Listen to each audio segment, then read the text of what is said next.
Hey Kyle, I sent the living expenses for this month. Please be careful with your spending, okay? At the end of every month, I called Kyle to confirm the transfer. I thought he might find frequent calls annoying, but I still wanted to hear his cheerful voice at least once a month. Thanks for the $15, Mom. I've been living on ramen noodles every day. Wait, what? I've been sending you $1,500 each month. What? We were both confused. According to my bank statement, I had indeed transferred $1,500 to Kyle's account. Why did he think it was only a fraction of that? $15 doesn't go far. But Kyle, isn't your company struggling right now? What are you talking about? My company is doing better than ever. I was even thinking about increasing your allowance. Kyle let out a surprised, "Huh." Who told Kyle my company was in trouble? I pressed him for answers, feeling my temper rise. Kyle, I'll handle this. Don't worry. I hung up, determined to get to the bottom of this. I was going to Kyle's place and then we'd go to the police. I had a suspect in mind, and I wouldn't let him get away with it. I'm Monica, a 49-year-old single mother. I divorced my husband while pregnant and have raised Kyle on my own ever since. Thanks to our family business, I managed to work and study hard, ensuring a stable life for us. Kyle never suffered because he had just one parent. Kyle has always been serious, though a bit absent-minded. His grades were always top-notch. When my father fell ill during Kyle's elementary school years, it inspired him to become a doctor. He worked hard and got into a prestigious medical school at the top of his class. I planned to cover his university expenses, but Kyle earned a tuition waiver, which was a huge relief. I'm so proud of his hard work and achievements. The university was a 2-hour train ride from home, so I used the money saved from tuition for him to live near the university. We found a student dormitory where he could stay. It was a bit sad not being able to see his room due to the dorm's rules, but I understood it was part of his journey to independence. For the first few days, Kyle contacted me regularly. After a week, his messages became less frequent, and after a month, I hardly heard from him. I assumed he was busy adjusting to university life and didn't have much time to call. I decided to wait and see, believing no news is good news. A week before the summer break, Kyle finally called. He was excited about his classes, his part-time job, and mentioned he planned to come home for the holidays. Hearing his lively voice was a relief. Kyle asked if he could bring a friend from the dorm who had nowhere to go for the holidays. Considering Kyle's usual shyness, inviting a friend meant they had really hit it off. I agreed without hesitation. Hello. When I saw the friend Kyle brought home for the holiday, I was speechless. I had assumed he would look as reserved as Kyle. However, standing at the front door was a boy with blonde hair and several piercings in both ears. Welcome. Ah, are you Kyle's mom?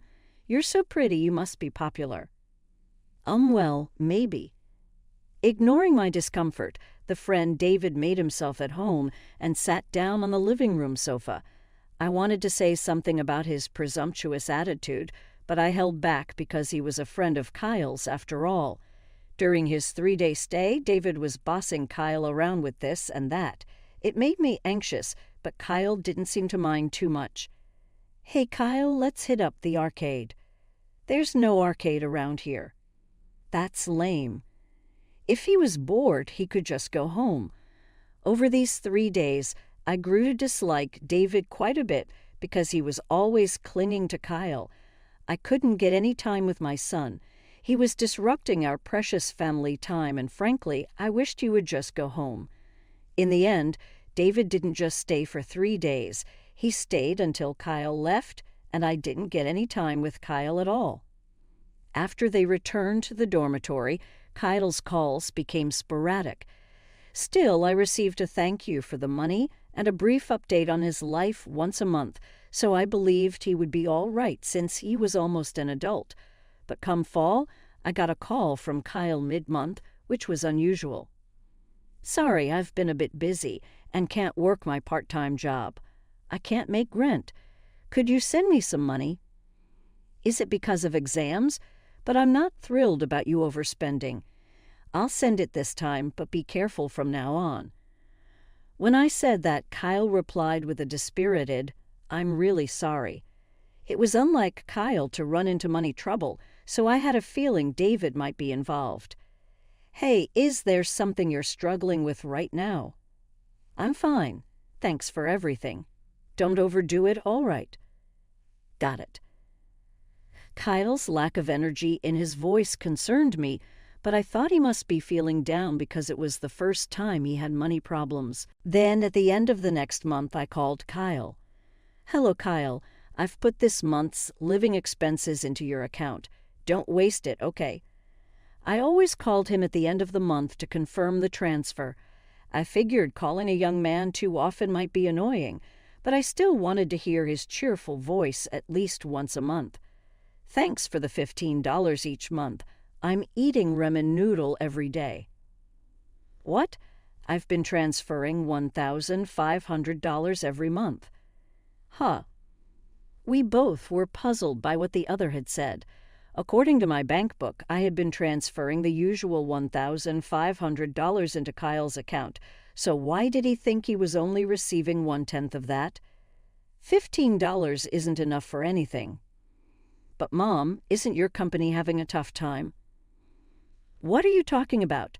This year's been our best yet. I was actually thinking of increasing the amount I sent you." Kyle responded with a surprised, "Huh," to my words. "Where on earth did you hear that my company was in trouble?" I managed to find out who said it, and it made my blood boil. "Kyle, I swear your mom is going to sort this out." I hung up the phone, intent on heading to Kyle's place. Once I pick Kyle up, I plan on going to the police station. The culprit is definitely that guy. I won't forgive him. I took a cab from the nearest station and stopped near the student dorms. Then I called Kyle and told him to sneak out. "Make sure no one sees you, okay?" "Why?" "Just do it." Kyle seemed unconvinced, but he kept his promise and snuck out of the dorm. As he turned the corner and approached the car, I nearly screamed, "Mom, it's been a while." "Kyle, what happened to you? To your body?" He was healthy when I saw him in the summer, but now in front of me was my son, looking nothing but skin and bones. What on earth had happened? I asked Kyle cautiously, "Kyle, you've lost so much weight. What happened?" At first, Kyle said it was nothing, but gradually he began to explain his current situation. "Mom, after I returned from visiting home, you sent me a new bank book for a new account, remember? Since then, the allowance you've been sending has been cut to $15, right? I was really struggling, but I heard from David when I was home that you were talking about folding the company, so I thought life must be tough." I was stunned to hear this. I have no memory of discussing such things with Kyle while he was home. The company has been achieving its best performance this year. I have no intention of folding it. There was something else in Kyle's story that bothered me. "Hey, what new account are you talking about?" "Huh." That's right. I've never created a new account since Kyle was born. Moreover, I've been depositing $1,500 into the same account every month. A horrible feeling came over me. "Kyle, let's go to the police." "The police? Why?" "Because someone might be stealing the money I've been sending to you." When I said this, Kyle's eyes widened in disbelief, but then, as if he realized something, he began to think. Could it be?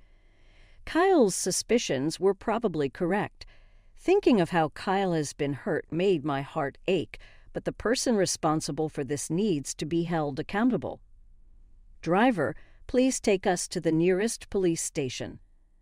Upon my request, the cab started moving. The taxi driver, having overheard our conversation, kindly took us to the biggest police station in town. When we arrived at the police station, I supported Kyle as we entered. Kyle used to be so conscientious about his diet and was in such good shape due to sports, but now he seems even lighter than me. As we walked, tears blurred my vision. The young man at the police station listened to both our stories and offered words of comfort. "First, you've done well to endure through tough times," he said, and Kyle started crying as if a dam had burst. "It turns out we've had similar complaints from this student dorm area lately." "Really?"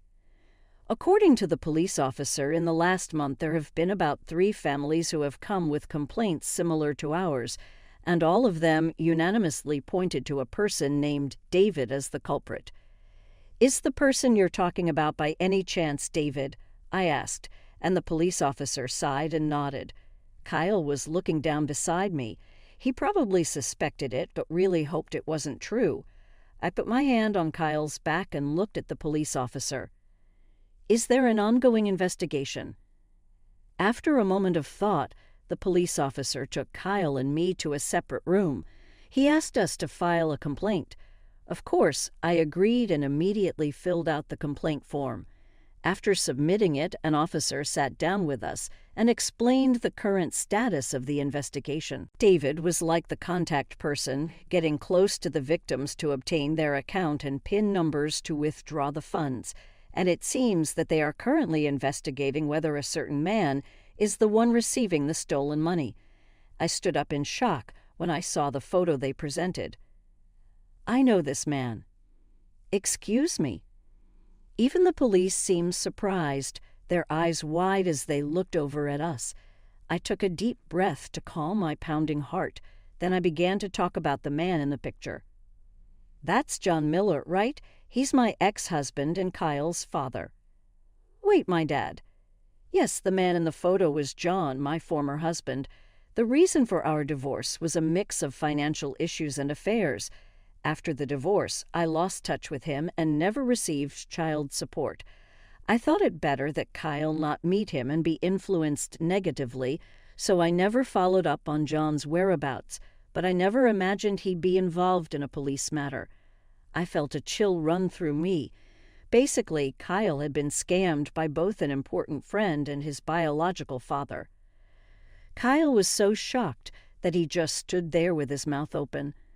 "Actually, we found out that John and David are father and son as well." "What?" David had told me before that he was the same age as Kyle. Kyle's dorm does thorough ID checks, so that was probably true.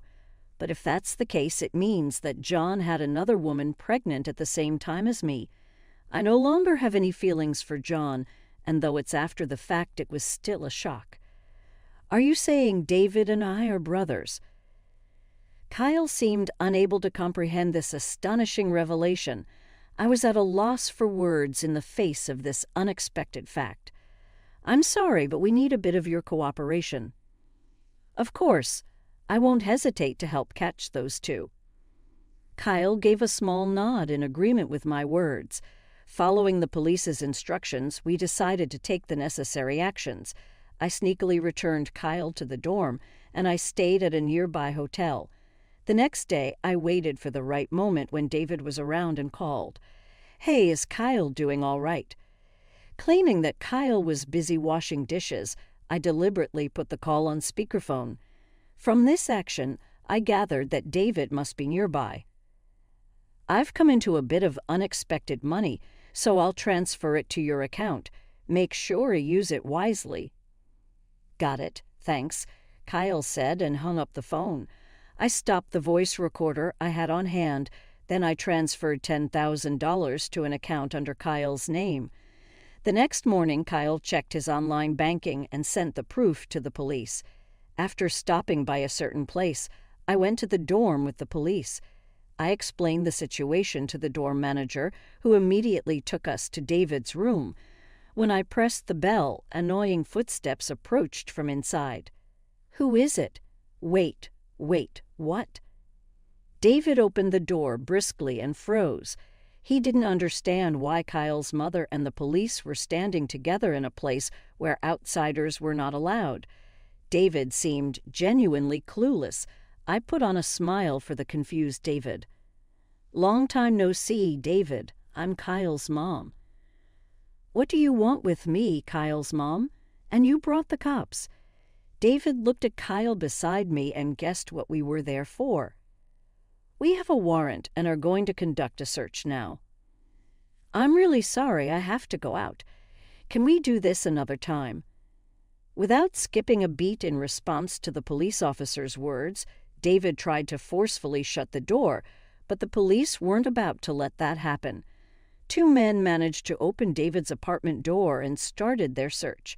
Soon after the search began, there were calls from all around. "Found something." Hearing this, David seemed to slump his shoulders in resignation. Leaving David behind, Kyle and I entered the room. On the table, there were several passbooks and cards, all laid out. Each one was for an account under a different name. Looking at them, my head started to hurt. The cops, with practiced hands, sorted them by name and began snapping photos. "How did this get out? Kyle, did you rat me out? I thought you were my best friend. You must have been laughing at me on the inside while I was going through tough times." "It's not what it looks like. There's an explanation for all this." David tried to come up with all sorts of excuses to escape blame, but Kyle didn't react at all. Agitated by Kyle's attitude, David looked as if he was about to grab him at any moment. That's when I opened my mouth. "Swindling money from your own half-brother. That's just the lowest of the low." "Half-brother? Who's related to whom?" "You and Kyle are half-brothers," I said. Frozen by my words, David stood still. Given that he had limited his targets to students, it seemed certain that he had shared the preliminary investigation information with John. Because of my family's unique business, when John did some digging on Kyle, he would have quickly realized that he's my son. "No way." "It's true. John Miller is my ex-husband and Kyle's biological father. It seems he was having an affair at the same time, though, and that's when you were born." As I said this, David sat down in shock. From the police investigation, I knew that David had a sickly sister. After divorcing me, John immediately married his then-mistress. However, it seems the mistress did not want a boy, so David was neglected and raised haphazardly. As soon as the sister was born, John and the mistress divorced. The sister, being expensive to treat, was taken in by her maternal side, and it seemed David was taken in by John. They met his siblings from time to time, and during those meetings, David had been giving money to his mother for medical expenses. Learning this, I felt the significant presence that the concept of siblings held for David, and it seemed my hunch was correct. "I've been exploiting my own siblings." With those final words, David was taken away by the police. Kyle and I just went to the police station and were shown only the parts of the passbooks that concerned us. It turns out David had been getting people drunk or accompanying them shopping, and when stopping at the ATM, he would take note of the pins. Later, he would visit their rooms and take the passbooks, cards, and even IDs. The reason he had come back home with Kyle during the holiday was to check if my family was wealthy. He would then create new accounts, hand them over to the victims, and whenever money was deposited into their original accounts, he would withdraw everything only to deposit a little back into the new ones.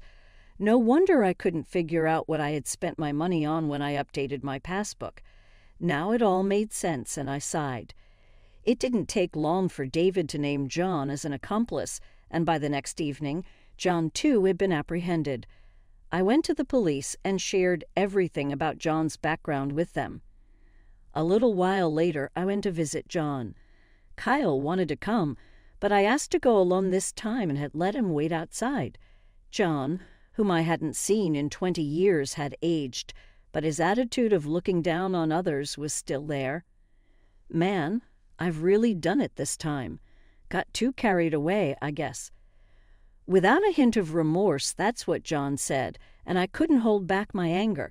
But yelling now would just wash away all the effort I've put in so far. I forced a smile. "Pathetic, aren't you? Lost it all on the horses, but hey, I'll just call my folks after ages and get out of here soon." John replied casually as if making small talk.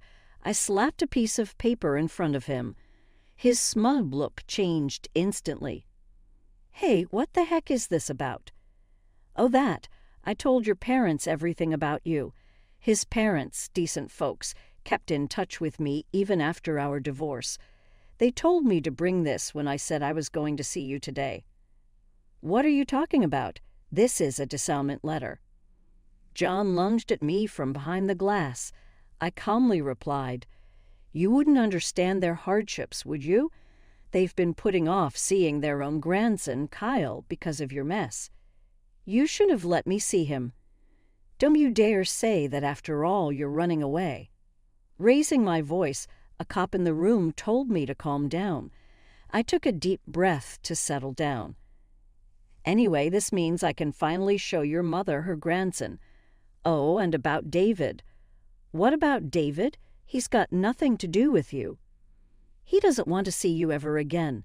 Says he doesn't want anything to do with a father who'd exploit his own kids. Your mom said she'd take him in." "You're kidding. Without him, how am I supposed to live?" John sounded so pitiful that I just had to laugh. "Well, maybe you should start working and pay off your alimony." "Monica, come on. We go way back, right? Help me out." "How funny. Whatever we had ended 20 years ago." I answered with the biggest smile of the day, and John looked utterly hopeless. Feeling a wave of relief, I walked out of the visiting room without looking back. John's other crimes came to light, and he got a prison sentence. He won't be out for at least 5 years, giving us all some peace of mind. David, being a minor, ended up on probation. He's apparently being re-educated under the strict guidance of his foster parents now. Their home is even deeper in the boondocks than ours, with absolutely no form of entertainment, so it seems David's having a tough time. By the way, his sister is planning to undergo surgery abroad, and the money David was desperately gathering was for that purpose. However, it turned out that John had been embezzling those funds. David seems like he's still at an age where he wants to enjoy himself, but each time he gets a talking to from his foster parents. Kyle was initially confused, but he's buckled down and is studying hard to become a doctor, which was his original goal. He's been moving up in school and is about to face the national board exams soon. As for me, my company has grown even more, and I've been able to increase the financial support I give to Kyle. On top of that, someone who has been with the company through thick and thin and who Kyle has been fond of since he was a kid has unexpectedly proposed to me, and I'm currently holding off on my answer. It was Kyle who suggested that this person should propose, saying, "You might as well marry rather than just date." I was a bit impressed. He knows me so well. Nevertheless, with Kyle's clinical rotations and exams coming up next year, the expenses will surely increase. I'm thinking that I should first support Kyle in becoming a fine doctor before I start considering